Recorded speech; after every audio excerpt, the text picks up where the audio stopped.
you know, and so you're an insatiable, um, you're insatiable when you're young. You'll believe Mhm. anything, Mhm. and of course, well, the vast majority of the time, everything does not line up when you're an Mhm. adult.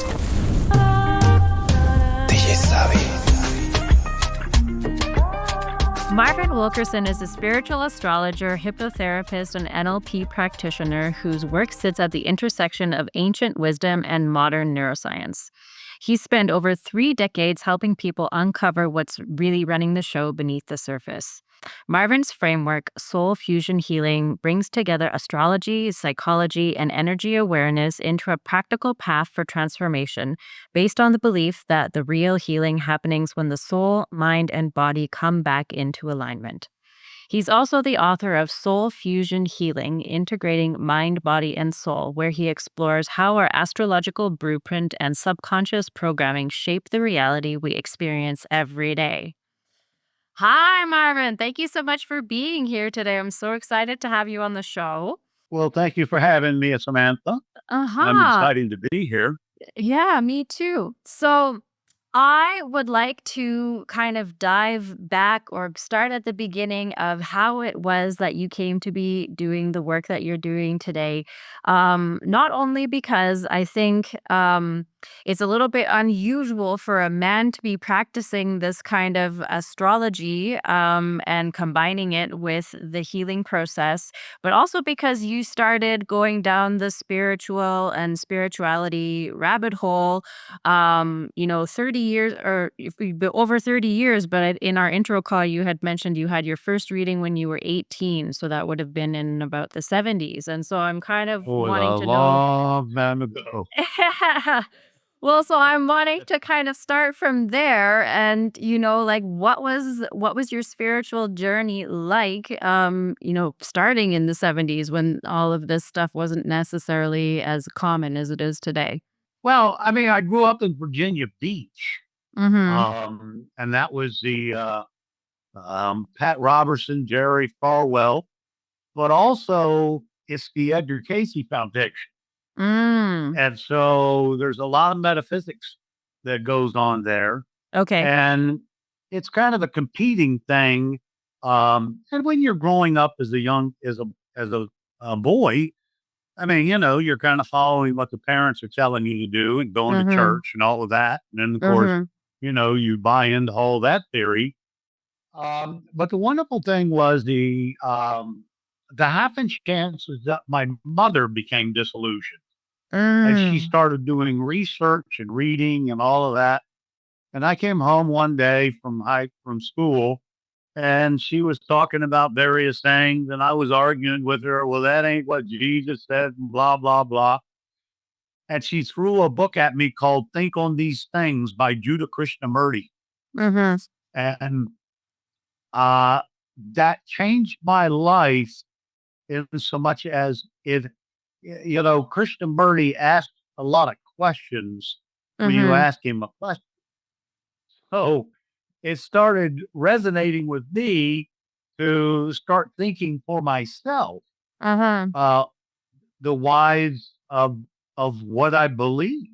Uh-huh. And of course, this led me into getting an astrology reading, a tarot reading, a psychics, and those kind of things. And then, of course, as I started looking at reincarnation and reading books about that, I mean, I never Mhm. was much of a reader in school until I got out. Yeah. And so, the reincarnation uh, just process really rung a bell with me. It just made Mhm. so much sense Mhm. to the rhymes and reasons of why we're here. Uh-huh. And then, of course, with the Edgar Casey Foundation, I used to go up there in the mid '80s and read a lot of his 14,000 readings. Uh-huh. And of course, he's I mean, there's hundreds and hundreds of books written by on him.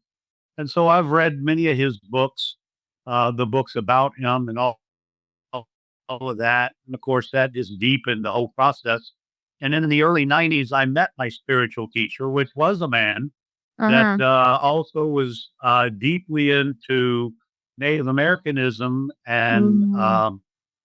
so I learned in that decade about spirituality and medicine wheels, Uh-huh. and of course, deeper into astrology, and then how to tie them all together in Uh-huh. a spiritual practice. Uh-huh. And then when I was retired from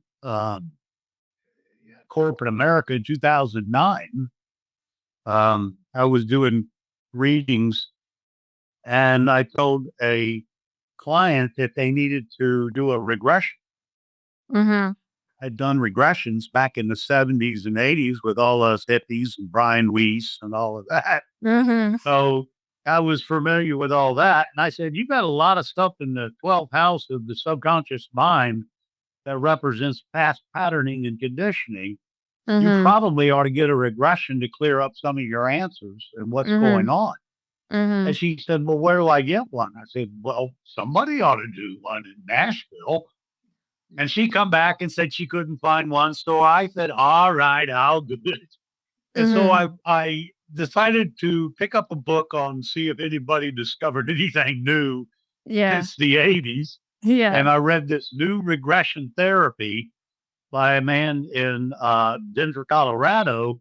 And he said something about you need to probably ought to take a hypnosis course. And I said, "Well, that's a novel idea. Never even Uh-huh. heard of such a thing." Yeah. And of course, that set the wheels in motion. So um, from 2000, almost, from 2012, I've got into that. Uh, I took about uh, I took about 4 different certifications from different companies across the world, across the country. Uh-huh. Took over 600 hours worth of people's conflicts, how you uh, approach them from a psychology standpoint and a hypnosis standpoint, most importantly. Uh-huh. And then that led me into neurolinguistic programming. Uh-huh. And so here I am today doing the most delightful thing I've ever done in my life. Mhm. So, So, what was that transition like for you? Because you had said that you were in working in corporate America. So, what was it like working in corporate America while also studying all these things and then making the transition? Because corporate America, I mean, is somewhat similar to corporate Canada, I'm assuming. And this kind of stuff is not necessarily welcome in those circles. So what was it like for you while yeah, you were still typical, it's working? not at all. Yeah, like So you just that is not part of your verbiage, and that's not part of your communication, and you certainly don't share it with people um, that wouldn't even begin to understand it. Well, I mean, Mhm. I just look up the biblical quote, "Don't cross pearls before swine," Mhm. and you know, and so that's how I survived. Mhm. I mean, I didn't talk to people that weren't able to connect.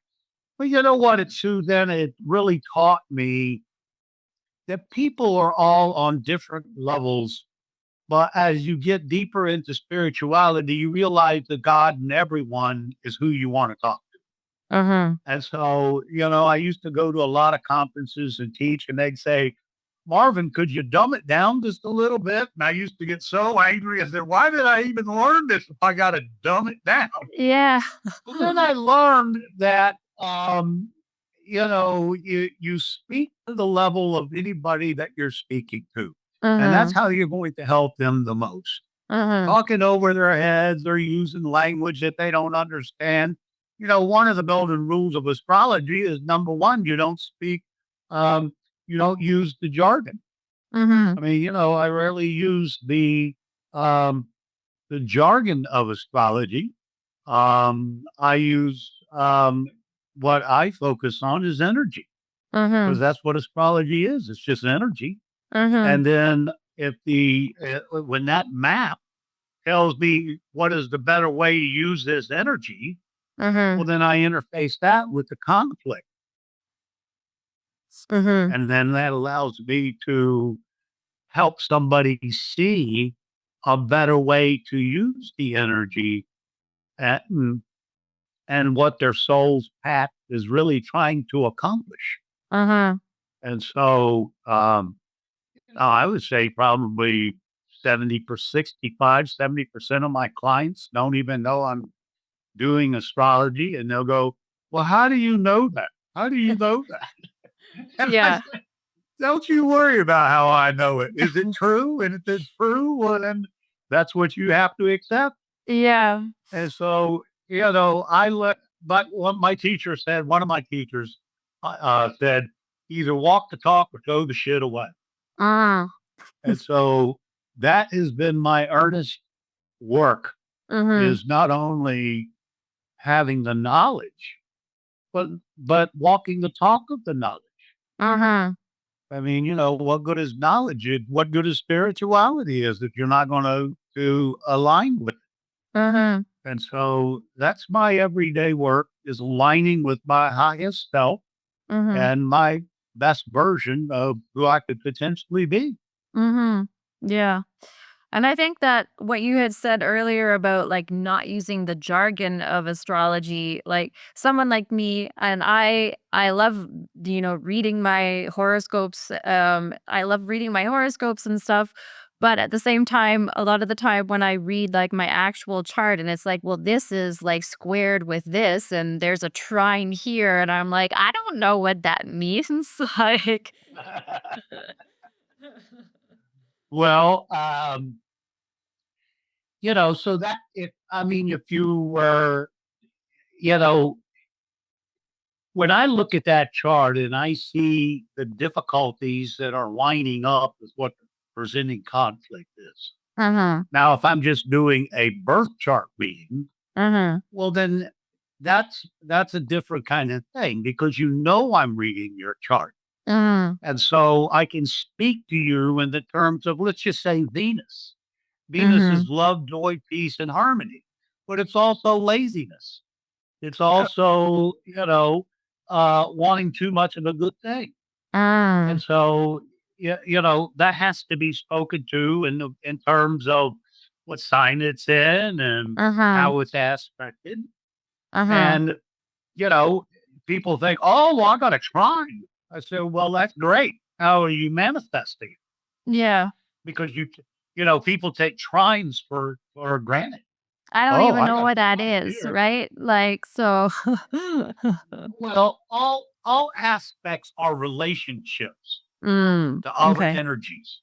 Mhm. And if you have, so I read with asteroids, I read 16 different energies, Mm, okay. and they're in relationship with each other. Mhm. So, in other words, what I have to interpret is the gestalt. I have to interpret the whole map, Mhm. because we're all complicated. Uh-huh. And so the whole map has to be evaluated as a whole. It just Mhm. can't be broken down into, well, you got a Saturn oppose your Venus. Uh-huh. Uh, you know, and so and an opposition is always working through somebody else. Mhm. So yeah, it's just suffice it to say, if Saturn is looking for old construct of reality that no longer works in the present, Uh-huh. and you're looking for Venus to be happy and love and peaceful, Uh-huh. well, then there's something, and somebody is showing you how you are not allowing that in your life in a way that at this point in your life, you would like to allow that in your life. So you Uh-huh. got to break down an old pattern, no condition, no past um, belief Uh-huh. that you held Uh-huh. that is no longer valid. Uh-huh. So you had mentioned that, what I had brought up was specifically a birth chart, but it sounds like there might be other kinds of charts then as well, other than a birth chart that you can also read. Is that correct? Oh, there's charts all over the world, but I use one birth chart, and it's Western astrology. Mhm. And that chart it's Vedic or Indian astrology or anything like that. It's all encompassing with how is the person intuiting and what are they feeling from those measurements and that energy. Mm-hmm. And so most of it can be very much, um, I tell people all the time, I channel probably 60, 70% of a reading. Mm-hmm. They'll go, "Oh, what was that again you just said? That was really good." I said, "I have no idea."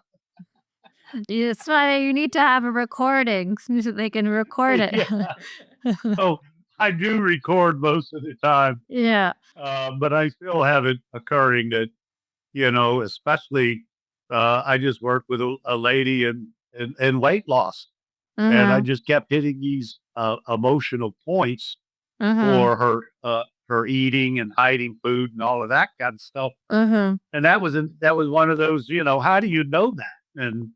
And so you have to get buy-in to what it is that you're saying and evaluating. And Mm-hmm. then, of course, that will allow me to then work with the subconscious Mm-hmm. on what is the emotional insecurity that's the driver Mm-hmm. of the overeating, Mm-hmm. because that's the subconscious mind's go to when there's an emotional issue. Mm-hmm. It's just like smoking. Yeah. Smoking is an emotional issue. It's not nicotine addicting. It's an Mm-hmm. emotional component Mm-hmm. that, you have a stressor or an emotion within the subconscious mind to protect you as you pick up a cigarette or as you Mm-hmm. go eat, put food in your mouth. So everything is these habits that we form is associating something that is out of balance within your life. And I mean, it could be a stressor or it could be an anxiety that comes out of the past. Anxieties go all the way back to childhood. Mm-hmm. We know as hypnotists that 95% of all major conflict is seeded before the age of 7. Mm-hmm. So we do things like parent-child technique and have you, you know, go back to that and revisit it and see it from your older, wiser adult self now. You don't have to operate like a 6-year-old. You don't have to make decisions in conflict or you froze on me. Oh yeah. Sorry. I think we caught most of it. So Yeah. yeah, you were talking about doing some like inner child healing work through hypnosis. So I wanted to talk about that actually. Like, how do you combine then? So, you have a framework that you call soul fusion healing. And so, you're combining astrology and hypnotherapy and NLP. So, I'm wondering, like, do you use specific things for each client depending on what you're trying to heal within them? Or do you use all three combined together regardless of what the issue is? Um, Actually, the thing about it is, Samantha, is that you're comparing notes that are saying the same thing. Mm, You see, a mhm, person that comes to me is going to use their verbiage, and that's going to line up with both what I know about the subconscious mhm, and how it works, what I know about spirituality, metaphysics, and um, and astrology, and they all say the same thing.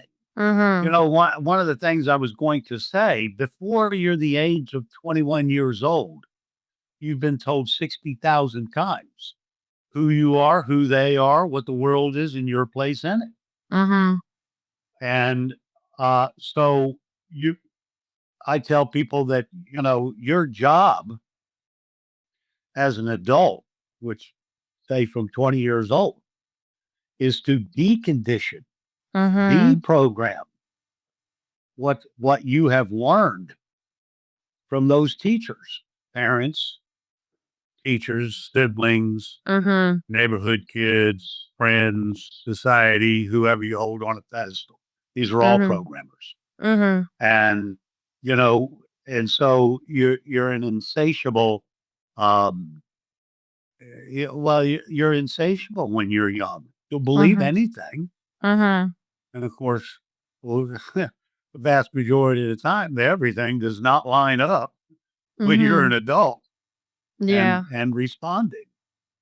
And so, you know, I try to work with people's beliefs because there are no beliefs. Mhm. There's no reason to believe in anything. The moment you believe in something, you done boxed yourself in to Mhm. that reality. Mhm. And so you have to try to understand what they believe in. I ask almost all clients, what is your spiritual or religious connection? And it Mhm. doesn't make any difference to me whether you're a Christian, whether you're Buddha, no matter what you are. Mhm. I mean, because from my standpoint, um, if you walk the talk of the best parts of that belief system, you'll be a wonderful human being. Mhm. So I work with whatever you align to, Mhm. and then that's the way I can help you with energy because energy is pure. Mhm. Energy don't have a belief. So when you're working with people, like, do you work with people of all religious backgrounds, or do you find that there are some people who are more open to this kind of spirituality and astrology reading versus, like, for example, when I was growing up, I also grew up in a religious household, and so astrology was considered like first mostly like Devil. we didn't even read it. Yeah, it was like the devil. and and so like even when I first started reading my astrology readings, I was like, oh, I'm being bad, you know.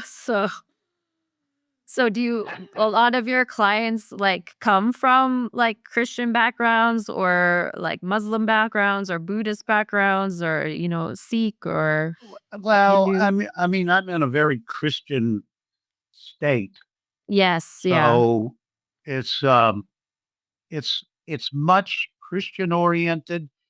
But the way I phrase it is do you believe that your God is within you? Mhm. And I try to ascertain, um, are they coming from a spiritual connection or, sometimes I just want to know, are you practicing? Do you go to church? Mhm. Because I've read the Bible many times and I know it backwards, forwards, and sideways, and Mhm. I could beat you to death with it if you're Mhm. not going to walk the talk. Yeah. So uh, that's I get that out of the way reasonably quick, Mhm. so that I can help open you up to the possibility thinking instead Mhm. of just being in a box of beliefs. Mhm. Yeah. And so how do you help people like if they are stuck in a box of beliefs, like this is the way that it has to be or but because we have been programmed from a very young age, like what's your process for helping people to kind of deconstruct that programming or deconstruct the box that's kind of trapping them?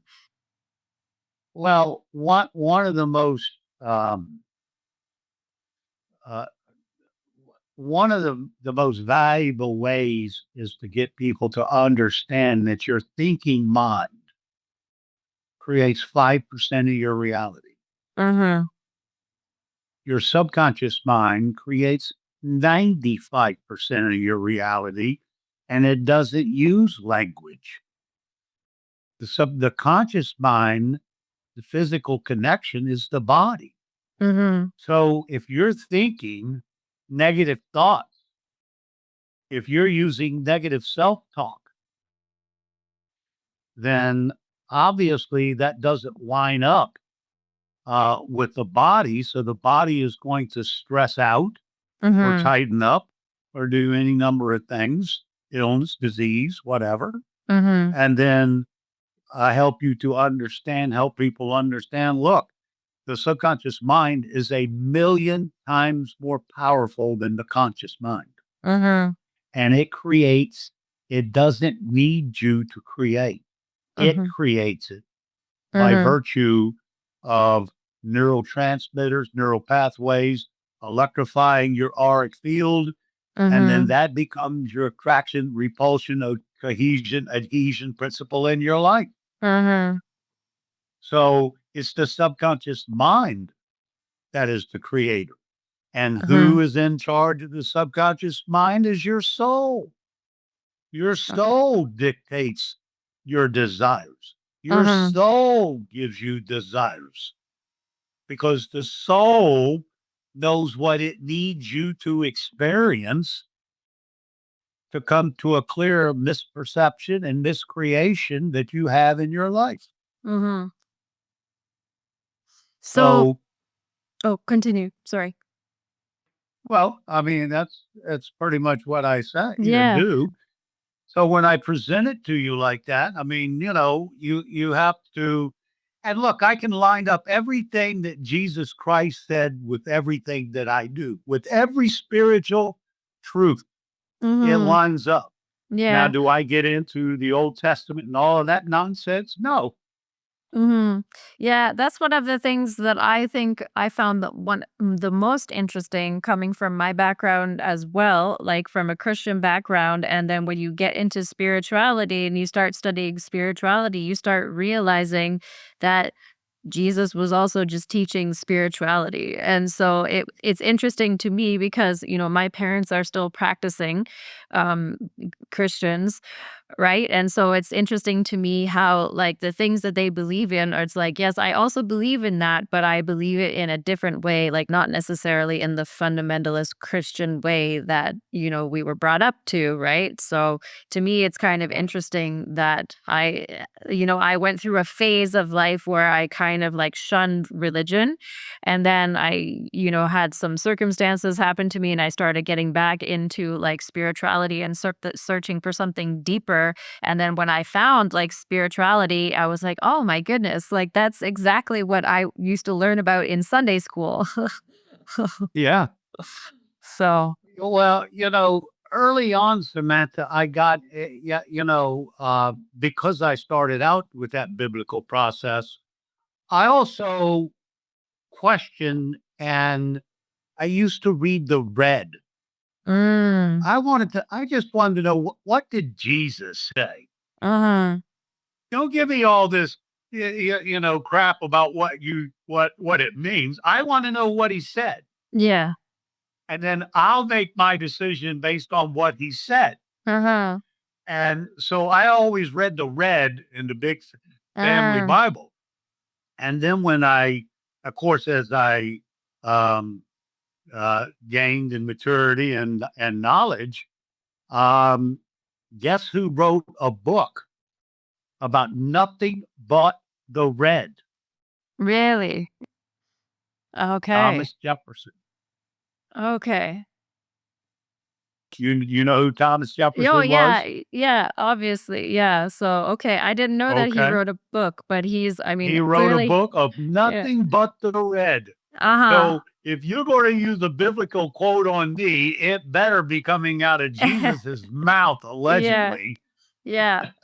Well, and the other thing I think is very interesting too, which for us in the English speaking world as well, because there are many different translations. So then a lot of the time, if you go back to the original text and you kind of realize how the translation, like stuff was lost in translation, and so a lot of the time, also like the English interpretation of what Jesus said is not actually what he said in the original Aramaic. Or Right. Hebrew, yeah.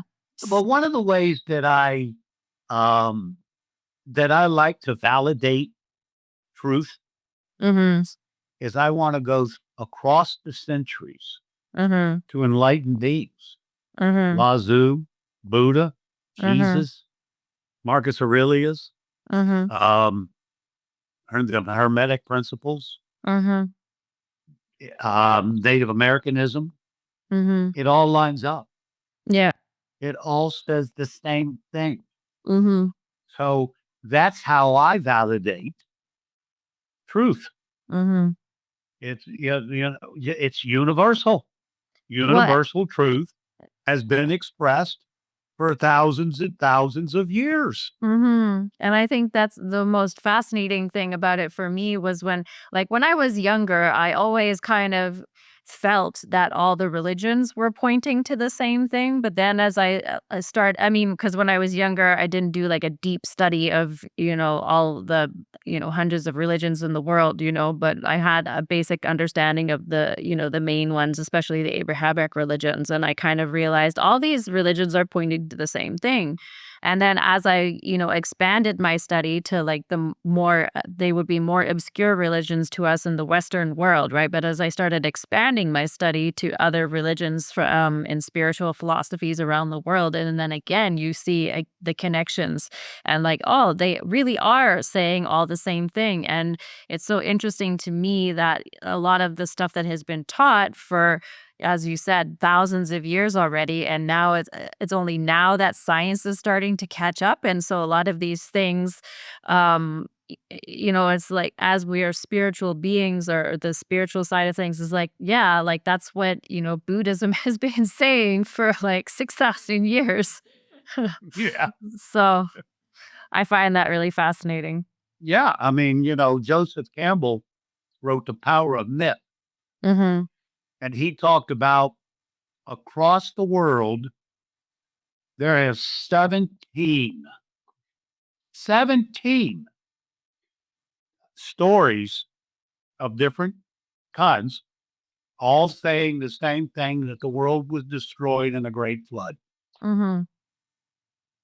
17. Yeah, that's crazy. That's crazy to me. And I love those kinds of things. So I'm a bit of a nerd, but I love studying these kinds of things. And so Oh, and there's also actually like geological evidence for it as well. I mean, oh yeah. I haven't looked at this in a while, but there is also geological evidence for, the existence of a great flood as well, right? And then that also ties into the stories of like Atlantis and Lemuria and things like that as well. And so it's Yeah. just like how all the dots connect at the end of the day. You're like, wow, what?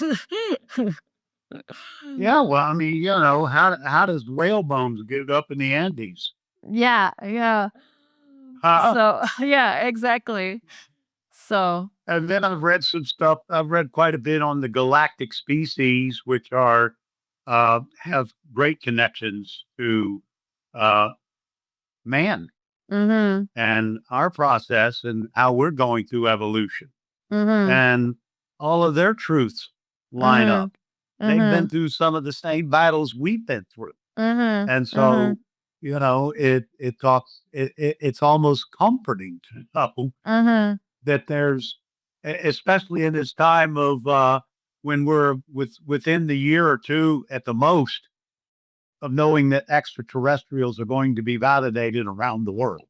I'm fairly certain, like, I haven't gone down this rabbit hole a lot yet, because there's a lot of rabbit holes that you can go down, but I'm fairly certain that there have already been, like, people, like, in high offices who have disclosed, like, yeah, actually, there Oh, are, so, absolutely. yeah. No So, question. yeah. They talk about one particular man talked about they became very apparent back in the when we dropped the atomic bomb. Mhm. That's when they started really showing up because we were getting to the point to where we could destroy the planet.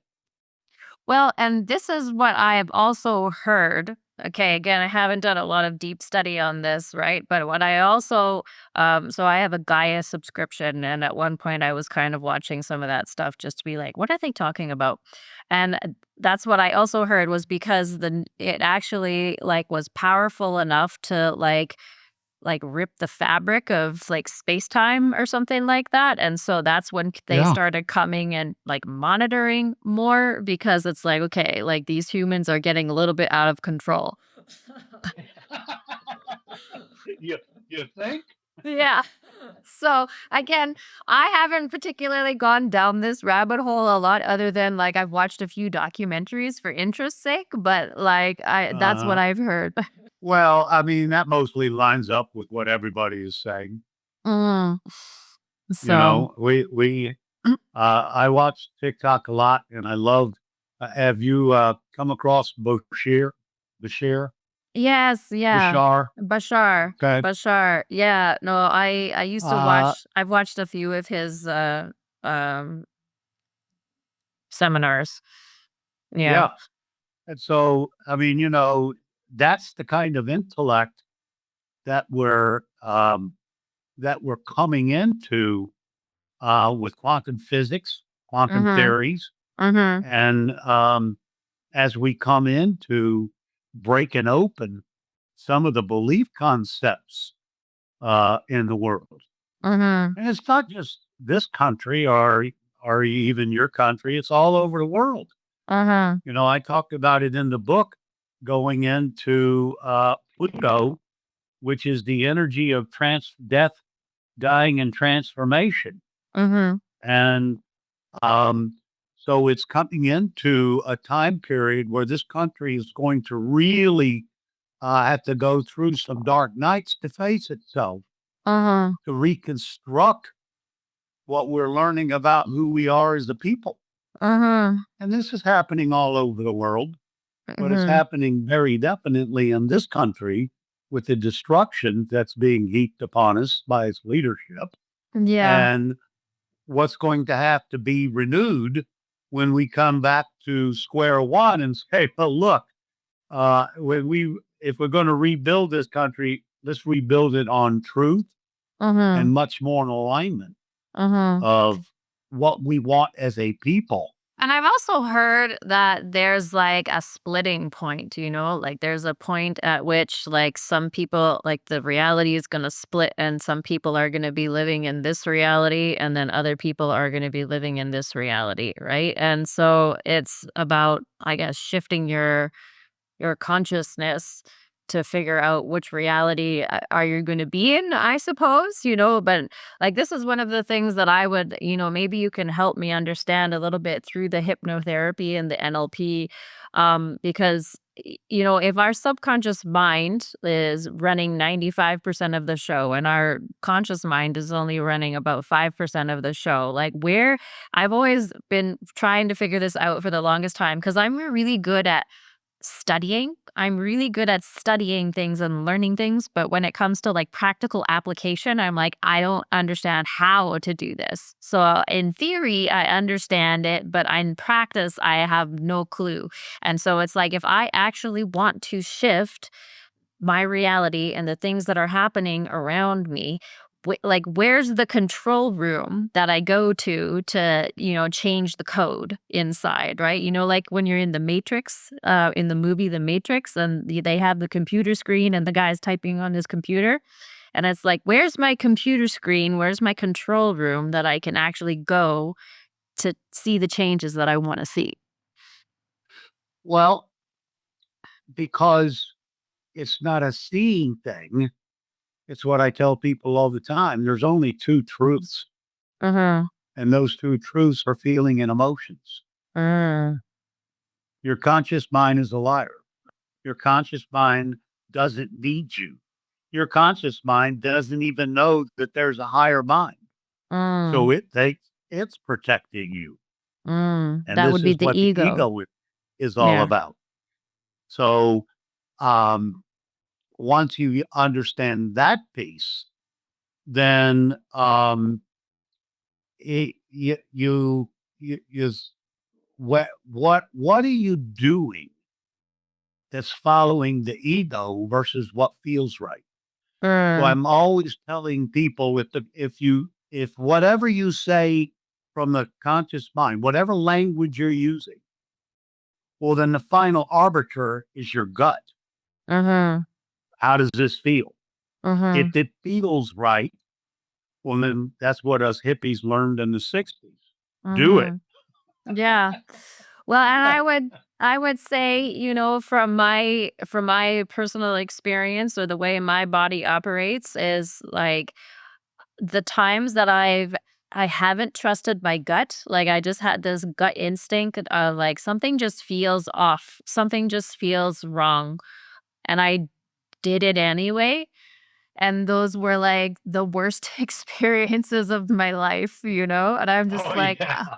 in hindsight, I'm like, I should have listened to that. Like that was my intuition or my higher self trying to tell me something. Like red flags, like retreat, abort the mission. Um, so that's something that I know that I need to like work on trusting more, but sometimes it's so subtle that you're not sure, like, is this real? Am I imagining it? Or and so that for me is something that I'm still working on understanding exactly what those signals are. What else was I gonna say? The ego, right? Because the ego is operating out of fear. And so it's like, how do you recommend, or like maybe how do you do it through NLP practice or hypnotherapy, like getting rid of that feeling of fear? Because sometimes, the fear can be so overwhelming that it kind of envelops your whole body, and that can be difficult to overcome. Well,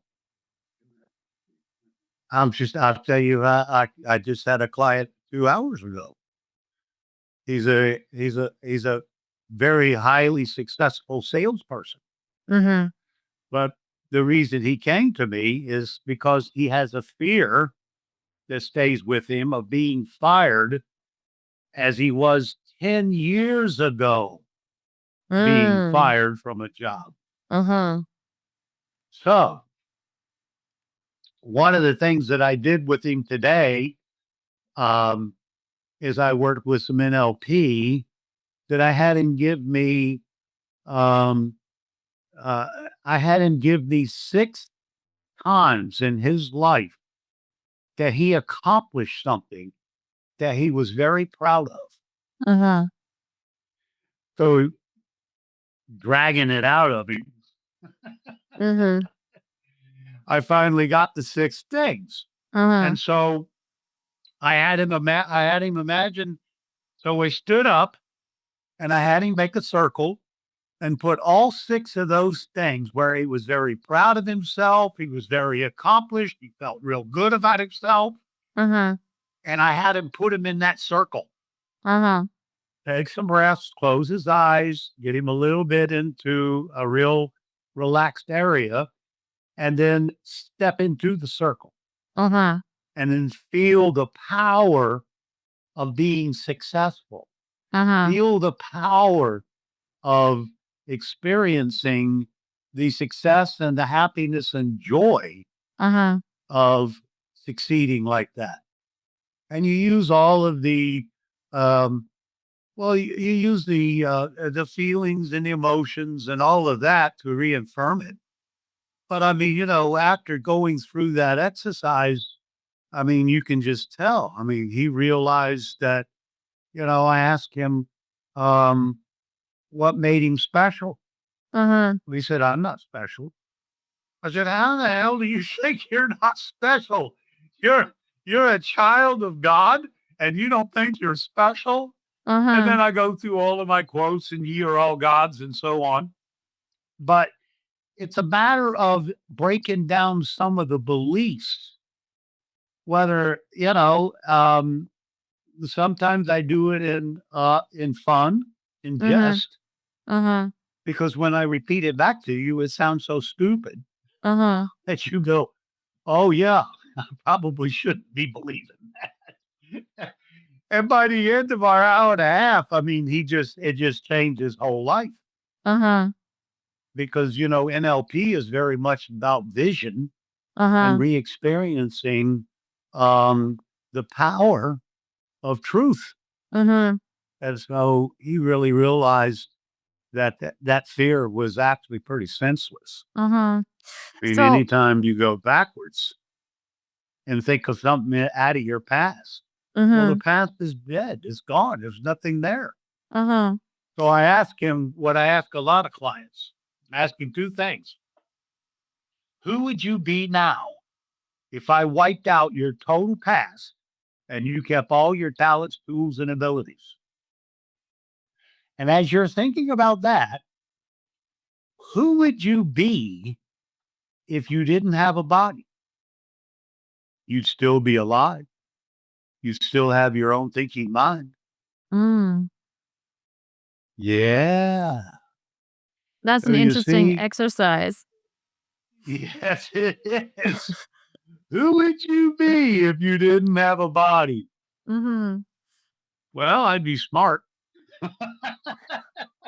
I'd be flexible because I wouldn't have my I'm not so very flexible. So for me, I'm always going to yoga to try to like Yeah.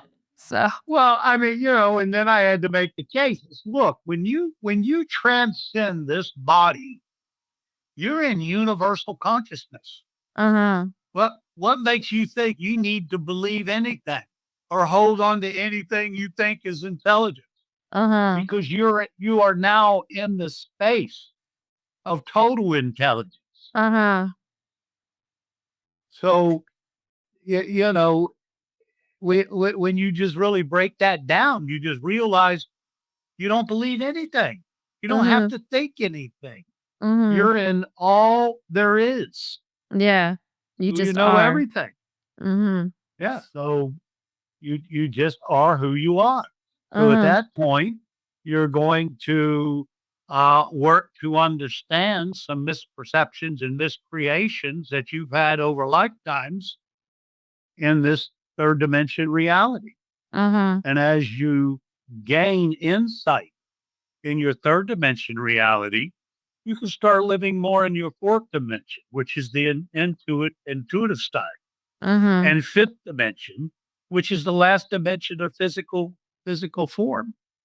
And so you're now able to connect in to Uh-huh. those higher sources of consciousness Uh-huh. that now can be healing, Uh-huh. whether it's ancestral or whether it's something you believed in and learned because that's the way you were taught. Uh-huh. You're bypassing all of that. You have to let it go. Uh-huh. There's no Uh-huh. need for it. Mhm. So we don't need to be smart when we transcend. We Yeah. just need to be open. Yeah. So can you walk me through then like what is the difference between hypnotherapy and NLP? Cuz I have had hypnotherapy done to me, but I've never had NLP done to me. So can you explain to me what the Well, difference is? the deal for hypnotherapy is I need to relax the body and relax the conscious mind so it doesn't interfere Uh-huh. with what I'm trying to suggest. Uh-huh. So if I'm trying to suggest um, something that is going to help you get it or help the subconscious mind see an easier way Uh-huh. or new perspectives, I don't need conscious interference. Uh-huh. Now, the power of a human being is in visualization. When you visualize what you do want and then work towards it every day, Uh-huh. that is a master class in Uh-huh. creation, Uh-huh. because visualization is the power of the human being. Uh-huh. So that's when the subconscious mind recognizes something that would be I mean, why would the subconscious mind hold on to a fear when it just learned there's no such thing, that the conscious mind made it up, and it would be easier if you operated much more in alignment Uh-huh. with what you choose to be. Uh-huh. Nobody chooses to be in fear. Uh-huh. I mean, they make it up. The conscious mind makes it up. It's Uh-huh. all lies. Uh-huh. Every fear is a lie. Uh-huh. David Hawkins talked about, you give me 101 fears and I'll give you 101 things you're making up, because Uh-huh. there are no fears. And What would so What would you say though for like people who are actually living in like traumatic situations, of abuse or power imbalances or things like that? Like where those lived experiences are like still continuing to happen daily. Or someone who's trying to heal from situations like that they've experienced in the past. Well, um, the first thing you have to understand that you are the co-creator of everything that's happened in your life. Mhm. Everything. Mhm. So no matter what happens, if you got fired from a job, Mhm. it's what I asked him. Well, what opportunity did you gain from being fired? Uh-huh. And I get this smile come across his face. You see, every single thing you experience, one moment to the next moment, offers you an opportunity and a window into your true self, Uh-huh. your authentic you. So everything is opportunity, no matter how bad it is, or no matter what it is. Uh-huh. You created it so that you can learn from it and learn that, you know, how you have been, how it's you've been living in this perception of it Uh-huh. and this creation. Mhm. So it's all opportunity. Mhm.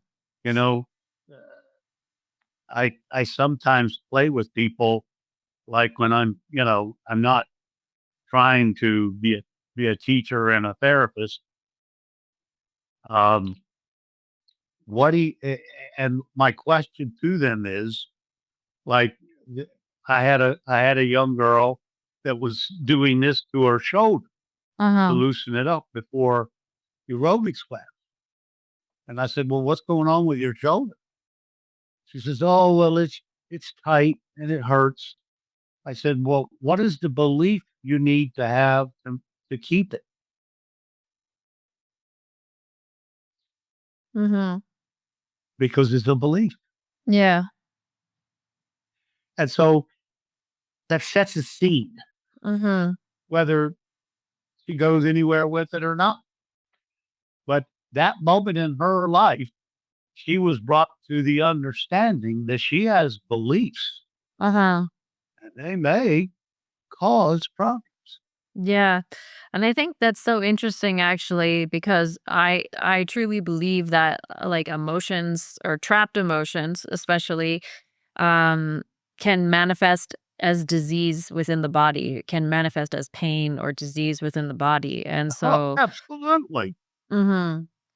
Cuz Absolutely. when you break it down, disease is dis-ease, right? And so when you are not, it's also like the analogy of like a stagnant lake, right? So when the energy in your body gets trapped and it's not moving like cleanly throughout your body, then obviously like like a lake water, if there's no flow within it, then it starts to get stagnant and dirty and dead, like, and so that's the way that disease kind of evolves within the body. Yes. Mhm. And it's through the reincarnation process and through the um, um, going back into your past lives. Uh-huh. You understand that all disease, all problems are stemming out of those past lives. Uh-huh. And you're utilizing the epigenetics or the Mhm. emotional components of your ancestors. Mhm. Yeah. Well, who created them? You. Yeah. Well, and I think that part is really interesting too, right? Because like I think this is another area where science is catching up to us that these things do get passed down generation to generation, right? So these traumas do Yeah. get passed down. And so it's not always just you, right? It's your grandparents, your parents, your great grandparents, and so on and so forth for generations. And so a lot of this trauma that we're working through is not just our own trauma. So it's past life trauma, but also generational trauma. Oh, and that's what I tell people. Right now going through what you're going through. You have a great opportunity to heal all your ancestors from the past and your ancestors in the future. Mhm. So that's why it's important for you to make Mhm. the adjustments and the corrections Mhm. in healing in your life, Mhm. because you're not just healing you. You see, I mean, if all time is one, and we Mhm. know it is, Yeah. then there's still a lot. Mhm. They're still around. Mhm. And so we help them by using that program and to learn how to heal it on the third dimension reality. Mhm. So when we heal our body down here in this reality dimension, we're healing them too. Mhm. Yeah. Because now they're seeing a different perspective and perception. And I mean, I used to love the Edgar Casey writings. Um, is that when we pass, we go to certain energies in the universe to learn about those energies. And that's really what makes up your horoscope, Mhm. places you had visited in between lifetimes, Uh-huh. so that you're taking on the harmony and the frequency of that energy. Uh-huh. And so you're using that energy, which can be for good or bad. If you've got a misperception creation about it, well, then it's not going to play out really well. Mhm. But that gives you an opportunity to recognize a new way to use that energy. Mhm. Now that's a healing. Mhm. I wanted to go back actually and talk to you about that since we kind of circle back to astrology and the energy that's there, right? So, because a lot of the time people get their birth chart and then they think like that's just like I can't do anything about it. My destiny is set in fate, and so I wanted to talk about using the astrology or using the birth chart as like it's a guide, right? But that doesn't mean that your fate is set in stone, that like you still have free will and autonomy to change your outcome. Yeah, I mean, you're hoping that what you're learning to do um, is what I'll even do is I'll go back and use the chart, and because everything is a cycle, Uh-huh. and so I'll take a very powerful energy Uh-huh. and go back in time to a time that I know a major event happened in your life. Uh-huh. And I'll say, well, what happened in 2012? Uh-huh. Oh, well, that was good. And that was this. And that was, and I said, oh, okay. And what happened in 2008?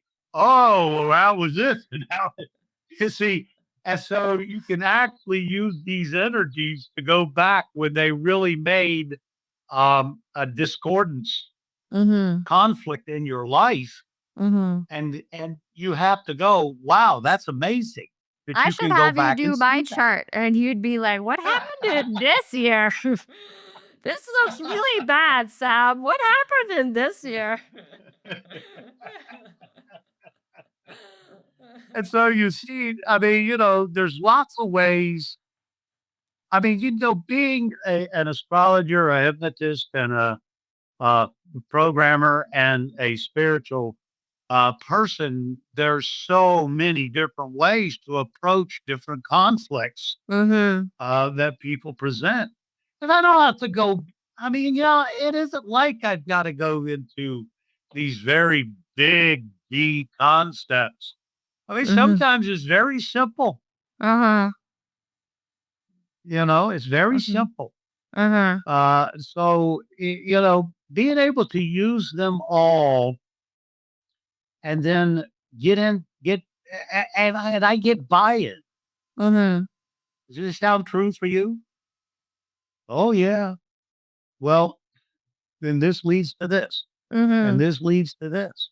Mhm. And so that's how you can help people see a little more clear Uh-huh.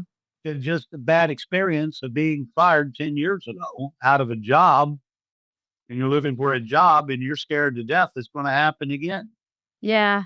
And I guess like the other piece of pushback that a lot of people would have, for people who aren't necessarily spiritual is like, well, for example, my mom and I are both Sagittarius, right? And so, but are we the same human being? Like, do we have the same personality? Like, absolutely not, like, so, and so, Spoken like, like a true Sag. yeah, and then like the I guess the pushback that a lot of like non-spiritual people would be like, "Well, how can you take like all the people in the whole world and then make them all have the same personality because they were born between this day and this day?" And I'm like, I Well, it, you see, that's the misperception in creation that mhm. pop astrology has created. Mhm. You know, so likewise, if you're a sun in Sagittarius, well, then you're just assuming that all Sagittarius use that energy in the same way. Mhm. Well, there's 7 billion different ways to use it. Yeah. Mhm. You see, you're not stuck in a belief Mhm. that your mother is in. You're not stuck into a particular philosophy. Mhm. So, Sagittarius are the philosophers of life, Mm. and they're also higher mindedness. So there's an intuition that goes along with that. Mhm. So you're highly intuitive.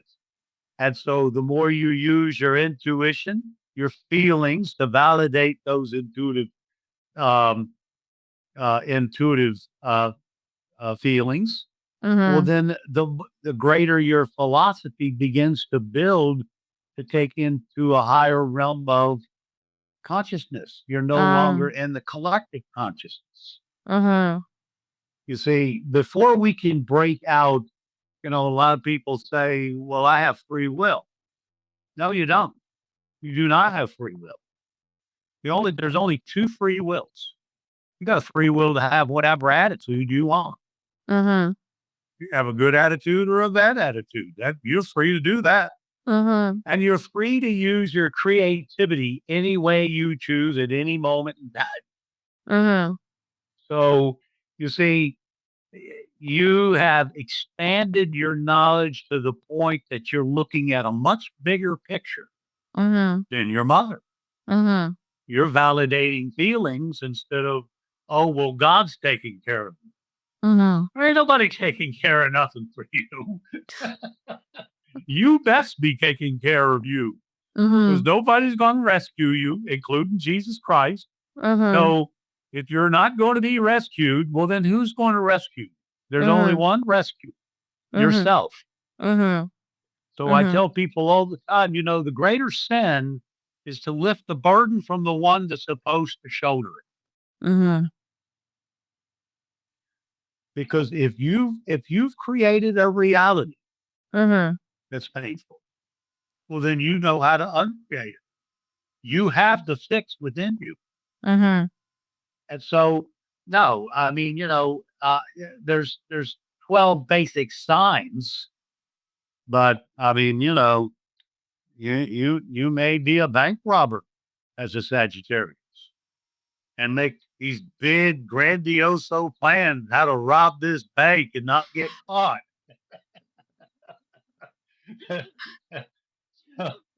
So it doesn't, you know. And then the bottom line is this, which very few astrologers talk about, Mhm. is that you are not a Sagittarius. You are your moon sign. Your moon is your collective past experiences. I'm also a Sagittarius moon, so there you go. So you've used your moon as a bank robber in the past. So in other words, your moon is your perspective, your past, your emotional security, stability. But what you're using as your creative self is your sun. That's Mhm. the creative power. That's Mhm. your drive for significance. And Mhm. so instead of a bank robber this time, you want to plan on how to raise your level of consciousness so you Mhm. can be much more in alignment with your authentic you, which is Mhm. self realization. Mhm. So you see, there's two different philosophies right there, Mhm. and it's the same sign. Yeah. Well, I would So say, when you like, I realize, go ahead. people go around there, oh, I'm a Sagittarius, I'm a Capricorn. No, you're not. You're learning to be a Capricorn. You're learning to be a Sagittarius from a pure standpoint. Mhm. Mhm. I would say, like, I recently was just looking at a couple of my astrology charts because, there was like, I found two places that did it for me, and there was just like a something was slightly off. So I did it a couple of times. But, anyways, apparently, like, so I'm a Sagittarius sun, Sagittarius moon, but then I also have like Saturn and something else is also in Sagittarius. And so it's just like I have a lot of Sagittarius energy just in general Yeah. in my chart. I, Samantha, I'm sure you were a bank robber. No, I think it's probably what we've talked about being born in a Christian situation, that you were in a dogmatic situation in the past with power. And Mm. so you're learning in this lifetime that power does not create security, Mhm. and it doesn't follow, and it follows a certain dogma Mhm. that isn't true. Mhm. You Yeah. see, and so you can look at that. That would be, I can assure you, if you did a regression, that's where you're going, Mhm. because Sagittarius is religion. It's Mhm. higher consciousness as well. Mhm. And so when we look at that, I would want to know what your nodal axis is, and that would tell you how to work your way through Mhm. your past into your future, Mhm. and that Okay. comes out of the moon's nodal axis. Mhm. And then where you're needing to transform would be Pluto, Mhm. Okay. and so that's what sets you free from beliefs and misperceptions about security and ego that you've held that's in the past that doesn't line up with you now. Mhm. Mhm. And the only way to get that is through experiencing something that's going to cause you a little bit of ruffles. Last I can definitely resonate with that. So, Yeah. I mean, everybody goes through pain, right? But yeah, definitely. Right. But if you So, go back and look at it, because the biggest transformational planet, Pluto, is also the greatest evolution mhm, and elevation in your mhm, life. So every time you've gone through a Pluto transit, mhm, that's toward everything down in your life that mhm, no longer you had needed to identify with. mhm, Once it passed, you went through an evolutionary point mhm, that you gained insight and a greater sense of you. mhm, So that's why we call it heaven and hell. You went mhm. through hell, but you're getting heaven too.